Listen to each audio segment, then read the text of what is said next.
Hello my YouTube family, ಹೇಗಿದ್ದೀರಾ ಎಲ್ಲರೂ?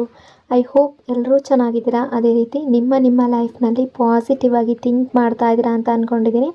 ಇವತ್ತಿನ ರೀಡಿಂಗಲ್ಲಿ ಬ್ಯೂಟಿಫುಲ್ ಆಗಿರುವಂತಹ ಯಾವ ಎನರ್ಜಿ ಇದೆ ಅಂತ ನೋಡೋಣ.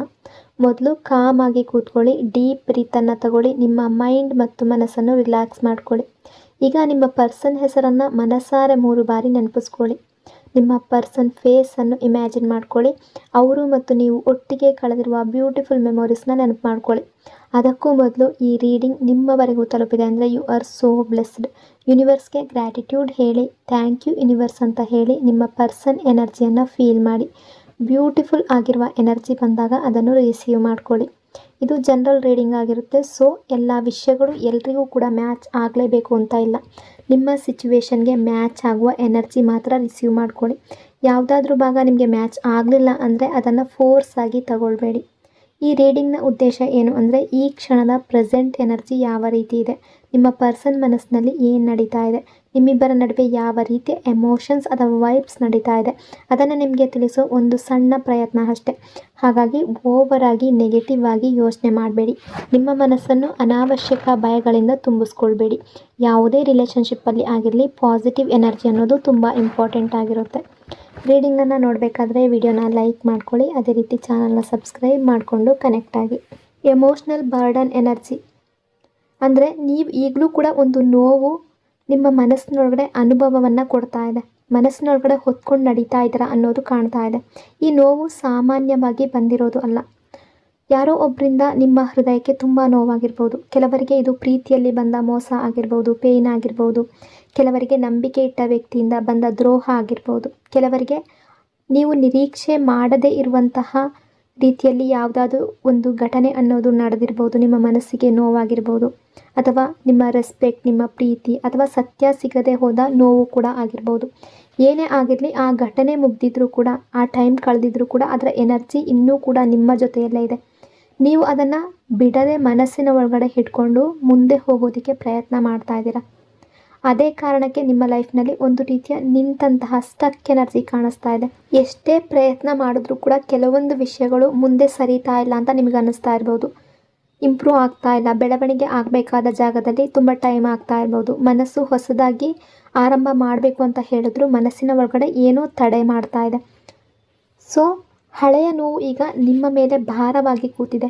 ಕೆಲವೊಮ್ಮೆ ರಾತ್ರಿ ನಿದ್ರೆ ಸರಿಯಾಗಿ ಬರದೇ ಇರ್ಬೋದು. ಕೆಲವೊಂದು ಸಲ ನಿಮ್ಮ ಮನಸ್ಸೇ ಹೆಚ್ಚು ಟಯರ್ಡ್ ಆಗಿರ್ಬೋದು. ಕೆಲವೊಂದು ಸಲ ಕೆಲಸದ ಮೇಲೆ ಗಮನ ಕೊಡೋದು ಕಷ್ಟ ಆಗಿರ್ಬೋದು. ಚಿಕ್ಕ ಚಿಕ್ಕ ವಿಷಯಕ್ಕೂ ಬೇಸರ, ಕೋಪ ಅಥವಾ ಕಿರಿಕಿರಿ ಆಗ್ತಾ ಇರ್ಬೋದು. ಇನ್ನೊಂದು ವಿಷಯ ಏನಂದರೆ, ಈಗ ಯಾರನ್ನಾದರೂ ಸಂಪೂರ್ಣವಾಗಿ ನಂಬೋದು ಕೂಡ ನಿಮಗೆ ಸುಲಭವಾಗಿ ಆಗ್ತಾ ಇಲ್ಲ. ಯಾಕೆಂದರೆ ಒಂದು ಸಲ ಗಾಯ ಆದ ಜಾಗದಲ್ಲಿ ಮನಸ್ಸು ಮತ್ತೆ ಜಾಗ್ರತೆ ವಹಿಸೋದಕ್ಕೆ ಶುರು ಮಾಡ್ತಾ ಇದೆ. ಆದರೆ ಎನರ್ಜಿ ನಿಮಗೆ ಏನು ಸಂದೇಶ ಕೊಡ್ತಾ ಇದೆ ಅಂದರೆ, ಆ ನೋವನ್ನು ಯಾವತ್ತಿಗೂ ಹೊತ್ಕೊಂಡು ಹೋಗೋದಕ್ಕೆ ಆಗೋದಿಲ್ಲ ಅಲ್ವಾ. ನಿಮಗೆ ನೋವು ಕೊಟ್ಟ ವ್ಯಕ್ತಿಯನ್ನು ಕ್ಷಮಿಸಬೇಕು ಅನ್ನೋದು ಅಲ್ಲ, ಆದರೆ ಆ ನೋವಿಗೆ ನಿಮ್ಮ ಲೈಫ್ನ ಮೇಲಿನ ಹಿಡಿತವನ್ನು ಕಡಿಮೆ ಮಾಡಬೇಕು. ಯಾಕೆಂದರೆ ನೀವು ಹೊತ್ಕೊಂಡು ಬಂದಿರುವ ಈ ಭಾರ ಈಗ ನಿಮ್ಮ ಹ್ಯಾಪಿನೆಸ್ಸನ್ನು, ನಿಮ್ಮ ಮುಂದಿನ ಅವಕಾಶಗಳನ್ನು ತಡೆಯೋದಕ್ಕೆ ಶುರು ಮಾಡುತ್ತೆ. ನಿಮ್ಮೊಳಗೆ ಇನ್ನೂ ತುಂಬ ಒಳ್ಳೆಯ ಎನರ್ಜಿ ಇದೆ. ಆದರೆ ಅದು ಹೊರಗಡೆ ಬರಬೇಕಾದ್ರೆ ಮೊದಲು ಹಳೆಯ ನೋವಿಗೆ ವಿದಾಯ ಹೇಳುವ ಸಮಯ ಕೂಡ ಬಂದಿದೆ. ರಿಸ್ಟ್ರಿಕ್ಷನ್, ಕನ್ಫ್ಯೂಷನ್ ಎನರ್ಜಿ ಇದೆ. ಈ ವ್ಯಕ್ತಿ ನಿಮ್ಮ ಕಡೆಗೆ ಮುಂದೆ ಬರಬೇಕು ಅನ್ನೋ ಆಸೆ ಏನೋ ಇಟ್ಕೊಂಡಿದ್ದಾರೆ. ನಿಮ್ಮ ಜೊತೆ ಕಮ್ಯುನಿಕೇಷನ್ ಆಗಬೇಕು, ನಿಮ್ಮ ಜೊತೆ ಕನೆಕ್ಷನ್ ಮುಂದುವರಿಸಬೇಕು ಅನ್ನೋ ಭಾವನೆ ಇವರ ಮನಸ್ಸಿನಲ್ಲಿದೆ. ಆದರೆ ಅದೇ ಟೈಮ್ನಲ್ಲಿ ಇವರನ್ನು ತಡೀತಾ ಇರುವ ಒಂದು ಸಿಚುವೇಶನ್ ಕೂಡ ಇದೆ. ಅದು ಕೆಲವರ ಲೈಫ್ನಲ್ಲಿ ಯಾವುದೋ ಒಂದು ಸಿಚುವೇಶನ್ ಥರ್ಡ್ ಪಾರ್ಟಿ ರೀತಿ ಬಂದಿರ್ಬೋದು. ಇಲ್ಲಿ ಥರ್ಡ್ ಪಾರ್ಟಿ ಅಂದರೆ ಯಾವಾಗಲೂ ರೊಮ್ಯಾಂಟಿಕ್ ಪರ್ಸನ್ ಅಂತ ಮಾತ್ರ ತಗೊಳ್ಬೇಡಿ. ಕೆಲವರಿಗೆ ಫ್ಯಾಮಿಲಿ ಇನ್ಫ್ಲೂಯೆನ್ಸ್ ಆಗಿರ್ಬೋದು, ಕೆಲವರಿಗೆ ಫ್ರೆಂಡ್ಸ್ ಆಗಿರ್ಬೋದು, ಕೆಲವರಿಗೆ ಕೆರಿಯರ್, ರೆಸ್ಪಾನ್ಸಿಬಿಲಿಟಿ ಅಥವಾ ಸೊಸೈಟಿಯ ಪ್ರೆಷರ್ ಕೂಡ ಇರ್ಬೋದು. ಈ ವ್ಯಕ್ತಿಯ ಮನಸ್ಸಿನಲ್ಲಿ ಈಗ ದೊಡ್ಡ ಕಾನ್ಫ್ಲಿಕ್ಟ್ ನಡೀತಾ ಇದೆ. ಯಾಕೆಂದರೆ ಒಂದು ಕಡೆ ನಿಮ್ಮನ್ನು ಕಳ್ಕೊಳ್ಬೇಕು ಅನ್ನೋ ಮನಸ್ಸಿಲ್ಲ, ಇನ್ನೊಂದು ಕಡೆ ಈಗಾಗಲೇ ಅವರ ಲೈಫ್ನಲ್ಲಿ ಇರುವ ಜನರನ್ನು ಕೂಡ ನೋವು ಮಾಡಬೇಕು ಅನ್ನೋ ಮನಸ್ಸು ಕೂಡ ಇಲ್ಲ. ಕೆಲವರ ಪ್ರಕಾರ ಈ ವ್ಯಕ್ತಿ ಎಲ್ಲರನ್ನ ಹ್ಯಾಪಿಯಾಗಿ ಇಡಬೇಕು ಅಂತ ಪ್ರಯತ್ನ ಮಾಡ್ತಾ ಇರುವಂತೆ ಕಾಣ್ತಾ ಇದೆ. ಫ್ಯಾಮಿಲಿ ಜೊತೆ ಇರಬೇಕು, ಫ್ರೆಂಡ್ಸ್ ಕೂಡ ಇರಬೇಕು, ನೀವು ಕೂಡ ಇರಬೇಕು. ಆದರೆ ಲೈಫ್ನಲ್ಲಿ ಕೆಲವು ಸಂದರ್ಭಗಳಲ್ಲಿ ಎಲ್ಲವನ್ನು ಒಂದೇ ಸಮಯದಲ್ಲಿ ಹಿಡ್ಕೊಂಡು ಮುಂದೆ ಹೋಗೋದಕ್ಕೆ ಸಾಧ್ಯ ಆಗೋದಿಲ್ಲ. ಇದೇ ಕಾರಣಕ್ಕೆ ಈ ವ್ಯಕ್ತಿ ತುಂಬ ಸ್ಟ್ರೆಸ್ ಫೀಲ್ ಮಾಡ್ತಾ ಇದ್ದಾರೆ. ಹೊರಗಡೆ ಅವರು ನಾರ್ಮಲ್ ಆಗಿ ಕಾಣಿಸ್ಕೊಳ್ಬೋದು, ಸ್ಟ್ರಾಂಗ್ ಆಗಿ ಕಾಣಿಸ್ಕೊಳ್ಬೋದು, ಒಳಗಡೆ ತುಂಬ ಕನ್ಫ್ಯೂಸ್ಡ್ ಆಗಿದ್ದಾರೆ. ಯಾವ ಡಿಸಿಷನ್ ತಗೊಂಡ್ರೂ ಕೂಡ ಯಾರಾದರೂ ಒಬ್ಬರಿಗೆ ನೋವಾಗಬಹುದು ಅನ್ನೋ ಭಯ ಇವರೊಳಗಡೆ ಇದೆ. ಕೆಲವೊಂದು ಸಲ ಜನರು ಯಾವ ರೀತಿ ಅಂದರೆ ತಮ್ಮ ಸ್ವಂತ ಎಕ್ಸ್ಪೀರಿಯನ್ಸ್ ಅಥವಾ ಒಪಿನಿಯನ್ ಆಧಾರದ ಮೇಲೆ ಅಡ್ವೈಸ್ ಕೊಡ್ತಾರೆ. ಆದರೆ ಆ ಅಡ್ವೈಸ್ ನಿಮ್ಮ ರಿಲೇಷನ್ಶಿಪ್ಗೆ ಸರಿ ಹೊಂದದೇ ಇರ್ಬೋದು. ಇಲ್ಲಿ ಎಲ್ಲರ ವಿಷಯದಲ್ಲೇ ಅಲ್ಲ, ಕೆಲವರ ವಿಷಯದಲ್ಲಿ ಯಾವುದೋ ಒಂದು ಸಿಚುವೇಶನ್ ಅನ್ನೋದು ಅಡ್ಡ ಬಂದಿರಬಹುದು. ಈ ವ್ಯಕ್ತಿ ಈಗ ಯಾವ ದಾರಿಲಿ ನಡಿಬೇಕು ಅನ್ನೋದನ್ನು ಅರ್ಥ ಮಾಡ್ಕೊಳ್ಳೋದಕ್ಕೆ ಪ್ರಯತ್ನ ಮಾಡ್ತಾ ಇದ್ದಾರೆ. ನಿಮ್ಮ ಹತ್ರ ಬರಬೇಕಾ ಇಲ್ಲ ಈಗಿರುವ ಸಿಚುವೇಶನ್ನಲ್ಲೇ ಉಳಿಬೇಕಾ ಅನ್ನೋ ಪ್ರಶ್ನೆ ಇವರನ್ನು ಮನಸ್ಸಿನ ಒಳಗಿನಿಂದ ಕಾಡ್ತಾ ಇದೆ. ಅವರ ಮನಸ್ಸಿನಲ್ಲಿರುವ ದೊಡ್ಡ ಸಮಸ್ಯೆ ಏನಂದರೆ ನಿಮ್ಮನ್ನು ಬಿಡಬೇಕು ಅನ್ನೋ ಮನಸ್ಸಿಲ್ಲ, ಆದರೆ ಅವ್ರು ಕಟ್ಕೊಂಡಿರುವಂತಹ ಜೀವನ, ರೆಸ್ಪಾನ್ಸಿಬಿಲಿಟಿ ಅಥವಾ ಯಾವುದೇ ಸಿಚುವೇಶನ್ನನ್ನು ಕೂಡ ಬಿಡಬೇಕು ಅನ್ನೋ ಮನಸ್ಸಿಲ್ಲ. ಅದಕ್ಕೆ ಈ ಎನರ್ಜಿ ತುಂಬ ಹೆವಿಯಾಗಿದೆ.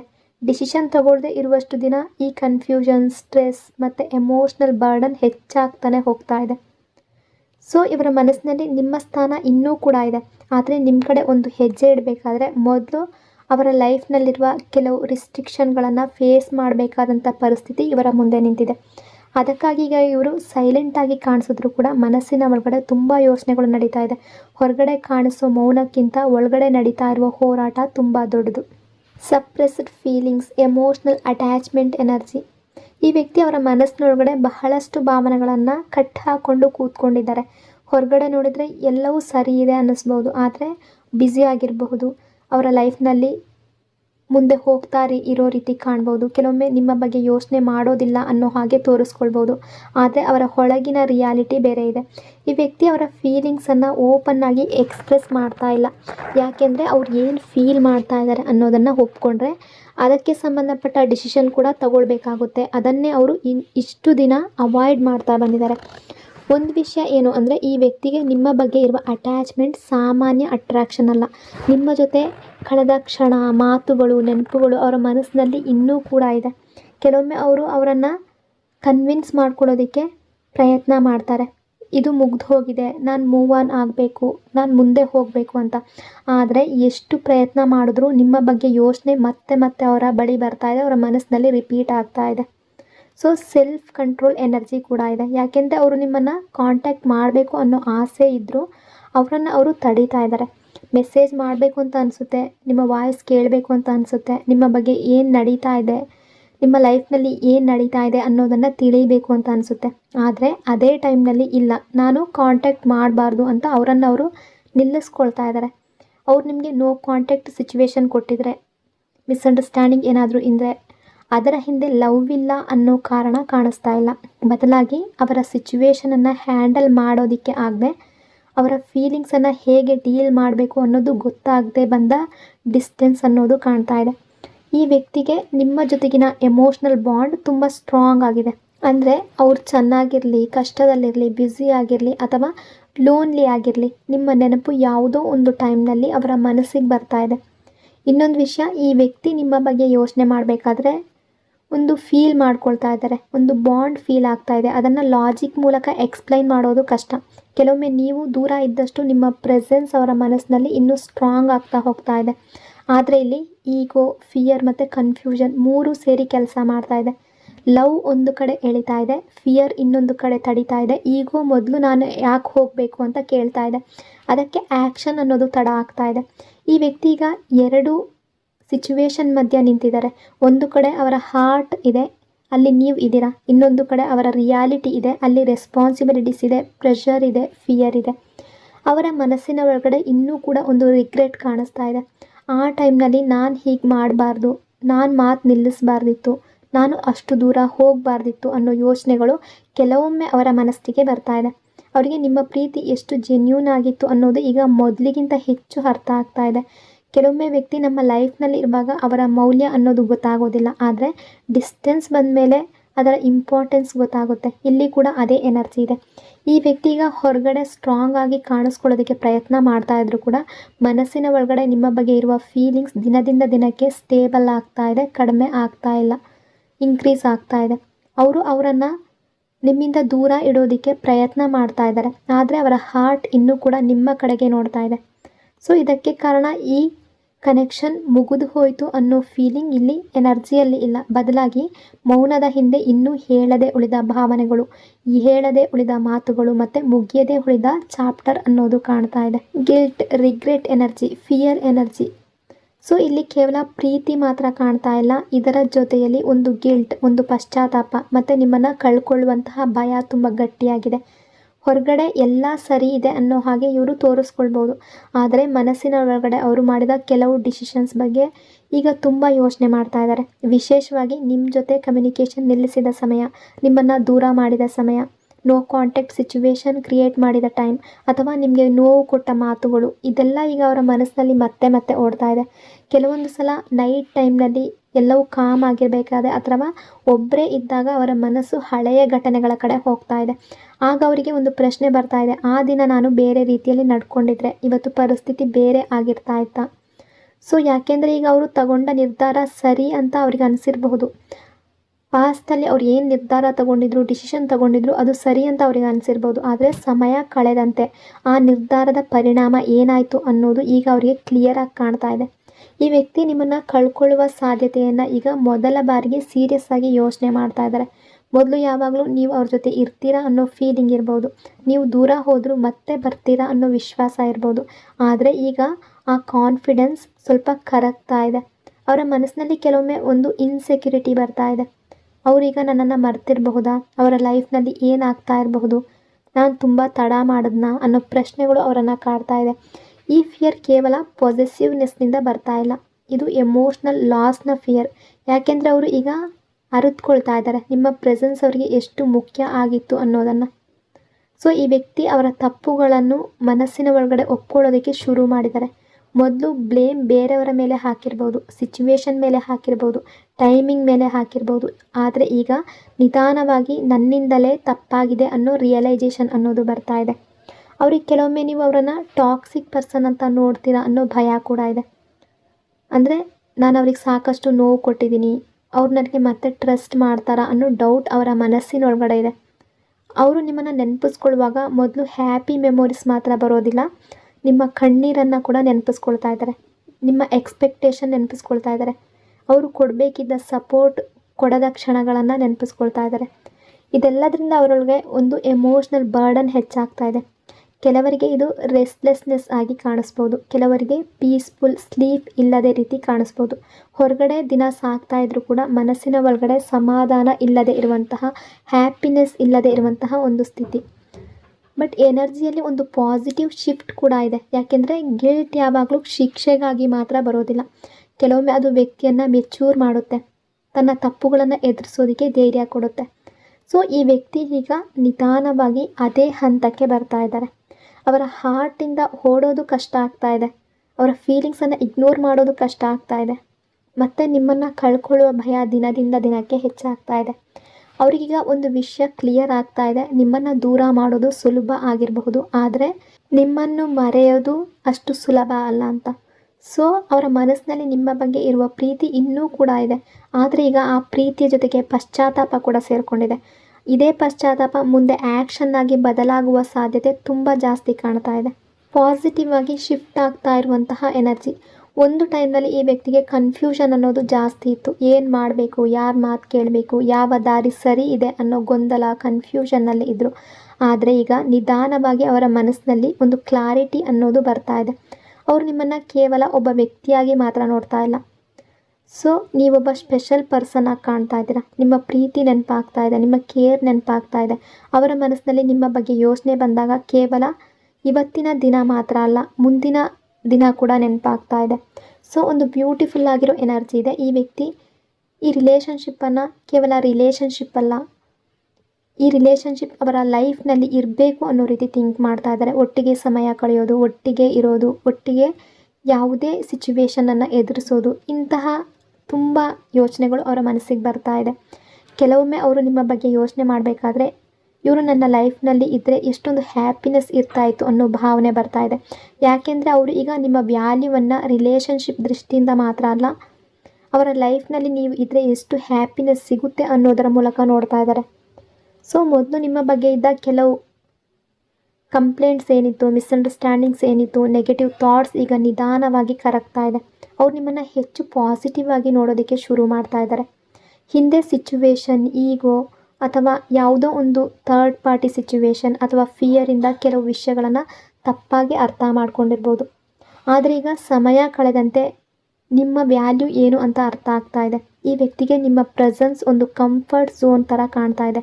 ಹೊರಗಿನ ಜಗತ್ತು ಅವ್ರಿಗೆ ಸ್ಟ್ರೆಸ್ ಕೊಡ್ಬೋದು, ಪ್ರೆಷರ್ ಕೊಡ್ಬೋದು, ಆದರೆ ನಿಮ್ಮ ಬಗ್ಗೆ ಯೋಚನೆ ಮಾಡಬೇಕಾದ್ರೆ ಅವರಿಗೆ ಒಂದು ಎಮೋಷ್ನಲ್ ರಿಲೀಫ್ ಸಿಗುವ ರೀತಿ ಕಾಣ್ತಾ ಇದೆ.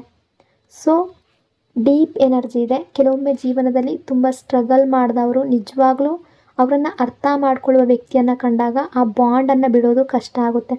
ಸೊ ಈ ವ್ಯಕ್ತಿಯ ಅವರ ಲೈಫ್ನಲ್ಲಿ ಸಾಕಷ್ಟು ಹೋರಾಟಗಳನ್ನು ಅನುಭವಿಸಿರ್ಬೋದು. ಅವರಿಗೂ ಯಾವಾಗಲೂ ಎಲ್ಲವೂ ಸುಲಭವಾಗಿ ಸಿಕ್ಕಿಲ್ಲ ಅನ್ನೋ ಭಾವನೆ ಅವರೊಳಗೆ ಇದೆ. ಅದಕ್ಕಾಗಿ ನೀವು ಕೊಟ್ಟ ಕೇರ್, ಅಂಡರ್ಸ್ಟ್ಯಾಂಡಿಂಗ್ ಮತ್ತು ಲವ್ ಅವರಿಗೆ ಇನ್ನೂ ಕೂಡ ಅಮೂಲ್ಯವಾಗಿ ಕಾಣ್ತಾ ಇದೆ. ಇದು ಕೇವಲ ಅಟ್ರಾಕ್ಷನ್ ಎನರ್ಜಿ ಅಲ್ಲ, ಕೇವಲ ಮಿಸ್ಸಿಂಗ್ ಎನರ್ಜಿ ಕೂಡ ಅಲ್ಲ, ತುಂಬ ಡೀಪ್ ಆಗಿರುವ ಎನರ್ಜಿ ಕಾಣ್ತಾ ಇದೆ. ಈ ವ್ಯಕ್ತಿಯ ಮನಸ್ಸಿನಲ್ಲಿ ತುಂಬ ಸಲ ನಿಮ್ಮ ಬಗ್ಗೆ ನೆನಪುಗಳು ಬರ್ತಾ ಇದೆ. ಇಲ್ಲಿ ಫಿಸಿಕಲ್ ಅಟ್ರಾಕ್ಷನ್ ಮಾತ್ರ ಅಲ್ಲ, ಅದಕ್ಕಿಂತಲೂ ತುಂಬ ಡೀಪ್ ಆಗಿರುವ ಒಂದು ಕನೆಕ್ಷನ್ ಇದೆ. ಈ ವ್ಯಕ್ತಿಗೆ ನಿಮ್ಮ ಲುಕ್, ನಿಮ್ಮ ಸ್ಮೈಲ್, ನಿಮ್ಮ ಪ್ರೆಸೆನ್ಸ್, ನಿಮ್ಮ ಸ್ಟೈಲ್ ತುಂಬ ಇಷ್ಟ ಇದೆ. ನಿಮ್ಮನ್ನು ಅಟ್ರಾಕ್ಟಿವ್ ಆಗಿ ನೋಡ್ತಾರೆ. ಅಂದರೆ ನಿಮ್ಮ ಬಗ್ಗೆ ತುಂಬ ಫೀಲಿಂಗ್ಸ್ಗಳಿದೆ. ಇಲ್ಲಿ ಅವರ ಮನಸ್ಸಿನಲ್ಲಿ ನಡೀತಾ ಇರೋದು ಅದಕ್ಕಿಂತ ದೊಡ್ಡದು. ಒಂದು ಟೈಮ್ನಲ್ಲಿ ಈ ವ್ಯಕ್ತಿ ಅವರ ಫೀಲಿಂಗ್ಸನ್ನು ಕೇವಲ ಅಟ್ರಾಕ್ಷನ್ ಅಂತ ಅರ್ಥ ಮಾಡ್ಕೊಂಡಿರ್ಬೋದು. ಇದು ಒಂದು ಕ್ರಶ್ ಆಗಿರ್ಬೋದು, ಇದು ಒಂದು ಟೆಂಪ್ರವರಿ ಫೀಲಿಂಗ್ ಅಂತ ಅಂದ್ಕೊಂಡಿರ್ಬೋದು. ಆದರೆ ಸಮಯ ಕಳೆದಂತೆ ನೀವು ದೂರ ಆದರೂ ಆ ಫೀಲಿಂಗ್ ಕಡಿಮೆ ಆಗಿಲ್ಲ. ಸೊ ಅಲ್ಲೇ ಅವರ ನಿಜವಾದ ರಿಯಲೈಸೇಷನ್ ಶುರುವಾಗಿದೆ. ಯಾಕೆಂದರೆ ಸಾಮಾನ್ಯ ಅಟ್ರಾಕ್ಷನ್ನಲ್ಲಿ ವ್ಯಕ್ತಿ ದೂರ ಹೋದರೆ ನೆನಪು ನಿಧಾನವಾಗಿ ಕಡಿಮೆ ಆಗುತ್ತೆ. ಆದರೆ ಇಲ್ಲಿ ಅದಕ್ಕೆ ವಿರುದ್ಧವಾದ ಎನರ್ಜಿ ಇದೆ. ಡಿಸ್ಟೆನ್ಸ್ ಜಾಸ್ತಿ ಆದಷ್ಟು ನಿಮ್ಮ ಪ್ರೆಸೆನ್ಸ್ ಅವರ ಹಾರ್ಟ್ನಲ್ಲಿ ಇನ್ನೂ ಸ್ಟ್ರಾಂಗ್ ಆಗಿದೆ. ಈ ವ್ಯಕ್ತಿ ಈಗ ಅರ್ಥ ಮಾಡ್ಕೊಳ್ತಾ ಇದ್ದಾರೆ, ನಿಮ್ಮ ಬಗ್ಗೆ ಇರುವ ಭಾವನೆ ಕೇವಲ ಫಿಸಿಕಲ್ ಲೆವೆಲ್ನಲ್ಲಿ ಅಟ್ರಾಕ್ಷನ್ ಇರೋದಲ್ಲ, ಎಮೋಷ್ನಲ್ ಲೆವೆಲ್, ಮೆಂಟಲ್ ಲೆವೆಲ್ ಮತ್ತು ಸೋಲ್ ಲೆವೆಲ್ ತನಕ ಹೋಗಿದೆ ಅಂತ. ಕೆಲವೊಮ್ಮೆ ಅವ್ರಿಗೆ ನಿಮ್ಮ ಬಗ್ಗೆ ಯೋಚನೆ ಬಂದಾಗ ಕಾರಣನೇ ಗೊತ್ತಾಗೋದಿಲ್ಲ. ಬ್ಯುಸಿ ಇದ್ದಾಗಲೂ, ಕೆಲಸ ಮಾಡ್ತಾ ಇದ್ದಾಗಲೂ, ಅಥವಾ ಸಡನ್ನಾಗಿ ನಿಮ್ಮ ನೆನಪು ಬರ್ಬೋದು. ಇದು ಲಾಜಿಕ್ಕಿಂದ ಎಕ್ಸ್ಪ್ಲೈನ್ ಮಾಡೋದು ಕಷ್ಟ ಅನ್ನೋ ಫೀಲಿಂಗ್ ಅವ್ರಿಗೆ ಬರ್ತಾ ಇದೆ. ಈ ವ್ಯಕ್ತಿ ಈಗ ನಿಮ್ಮ ಜೊತೆಗಿನ ಬಾಂಡನ್ನು ಸಾಮಾನ್ಯ ರಿಲೇಷನ್ಶಿಪ್ ಅಂತ ನೋಡ್ತಾ ಇಲ್ಲ.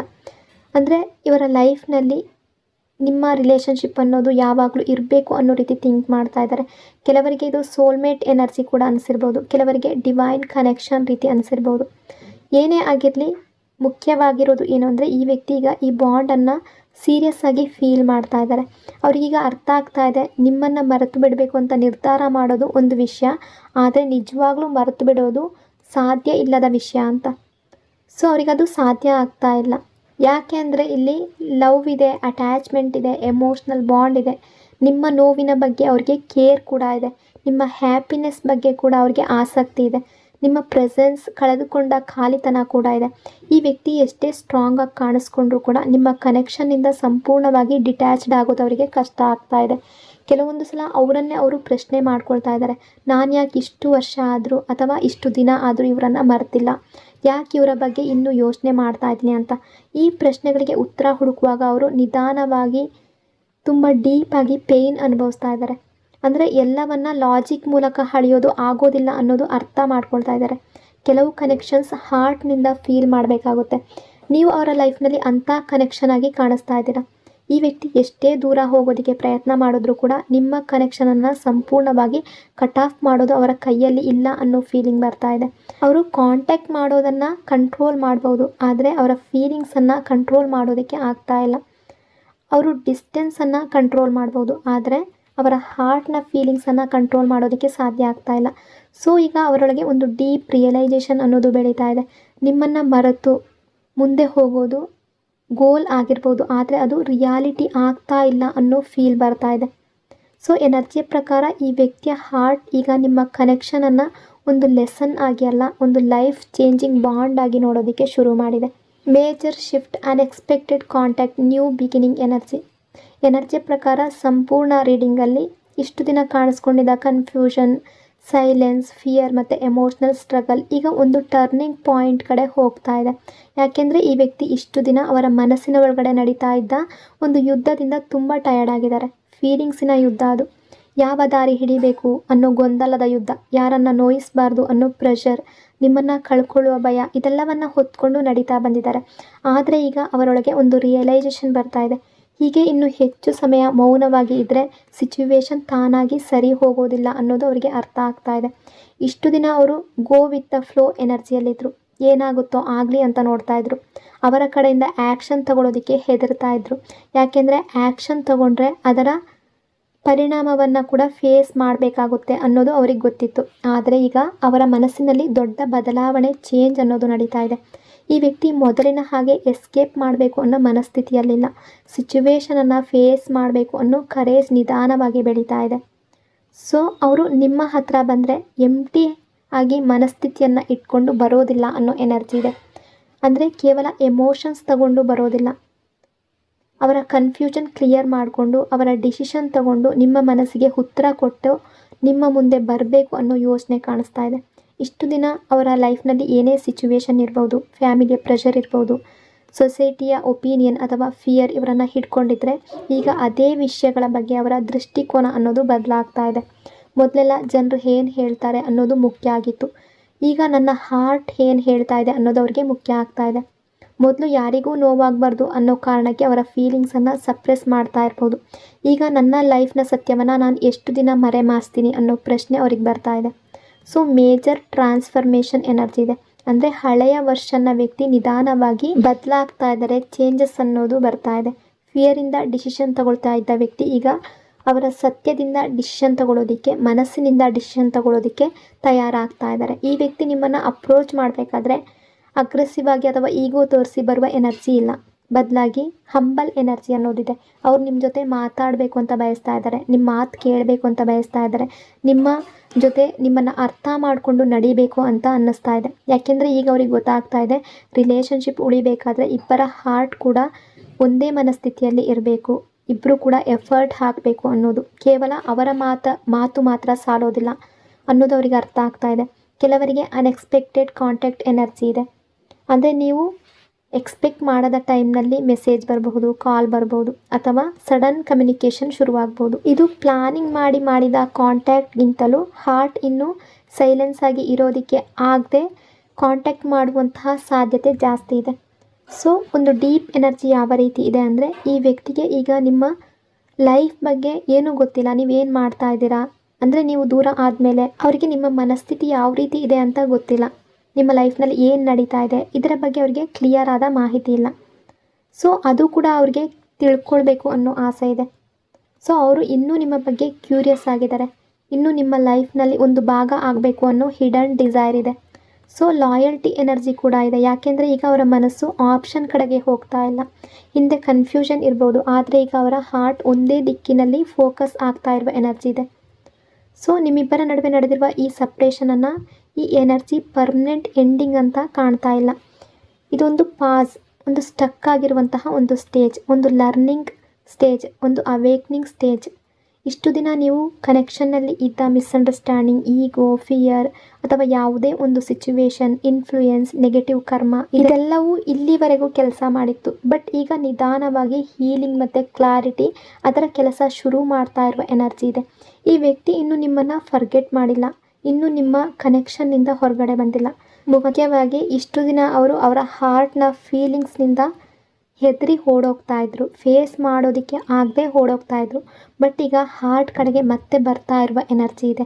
ನಿಮ್ಮ ಫೀಲಿಂಗ್ಸ್ ಬಗ್ಗೆ ಥಿಂಕ್ ಮಾಡ್ತಾ ಇರುವಂತಹ ಎನರ್ಜಿ ಇದೆ. ನಿಮ್ಮ ಬಗ್ಗೆ ಯೋಚನೆ ಮಾಡ್ತಾ ಇರುವಂತಹ ಮಿಸ್ಸಿಂಗ್ ಎನರ್ಜಿ ಇದೆ. ಸೊ ಇವತ್ತಿನ ಈ ರೀಡಿಂಗ್ ನಿಮಗೆ ಇಷ್ಟ ಆಗಿದೆ ಅಂದ್ಕೊಂಡಿದ್ದೀನಿ. ಇಷ್ಟ ಆಗಿದ್ರೆ ಪಾಸಿಟಿವ್ ಆಗಿ ಕಮೆಂಟ್ ಮಾಡಿ. ಇನ್ನೊಂದು ಬ್ಯೂಟಿಫುಲ್ ರೀಡಿಂಗಲ್ಲಿ ಮತ್ತೆ ಸಿಗ್ತೀನಿ. ನಿಮ್ಮ ಪ್ರೀತಿ, ನಿಮ್ಮ ಸಪೋರ್ಟ್ಗೆ thank you so much. Lots and lots of love. God bless you all.